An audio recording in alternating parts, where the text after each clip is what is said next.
सिंहासन किसी एक दिन नहीं मिलता, उसके लिए वर्षों पहले मन में जहर बोया जाता है। हस्तिनापुर में अब शस्त्र नहीं, उत्तराधिकारी चुना जाना था, और यही प्रश्न महाभारत का सबसे खतरनाक प्रश्न था। गुरु द्रोणाचार्य का कर्तव्य पूरा हुआ। अब शिष्य केवल योद्धा नहीं, राजकुमार थे, और जब शिक्षा समाप्त होती है तो तुलना शुरू होती है। धृतराष्ट्र ने सभा बुलवाई। उद्देश्य साफ था, अब तय होगा हस्तिनापुर का भविष्य। सभा में शांत चेहरे थे, पर मन में तूफान। धृतराष्ट्र आंखों से अंधे थे, पर मन से नहीं। वह जानते थे धर्म पांडवों के साथ है, पर पुत्र उनके अपने थे, और जब धर्म और पुत्र आमने सामने हो तो अंधापन और गहरा हो जाता है। विदुर बोले, राजन, युवराज वह होना चाहिए जो राज्य को अपने से ऊपर रखे।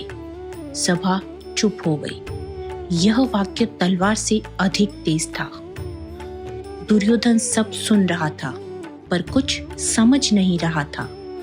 उसके लिए सिंहासन कर्तव्य नहीं, अधिकार था, और अधिकार पर जब प्रश्न उठे तो अहंकार हिंसक हो जाता है।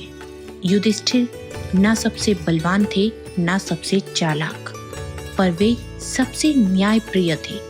उनका मौन कमजोरी नहीं, संयम था। सभा जानती थी धर्म यहीं खड़ा है, और तभी गांधार से एक मुस्कान सभा में उतरी। शकुनी।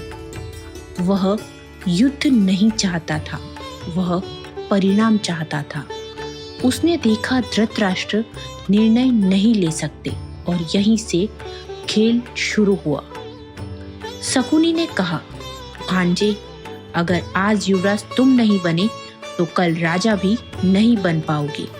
यह सुझाव नहीं, डर था, और डर सबसे तेज हथियार होता है। गांधारी सब समझती थी, पर माँ थी, और माँ जब भी गलत को रोकने के बजाय ढक ले तो पाप वंश बन जाता है। सभा ने निर्णय टाल दिया। कहा, समय आने पर देखेंगे, पर इतिहास कहता है जो निर्णय समय पर न हो वह विनाश बनता है। महाभारत सिखाती है जब योग्यता के सामने रिश्ते खड़े कर दिए जाए तो राज्य नहीं, संघर्ष जन्म लेता है। युवराज अभी तय नहीं हुआ।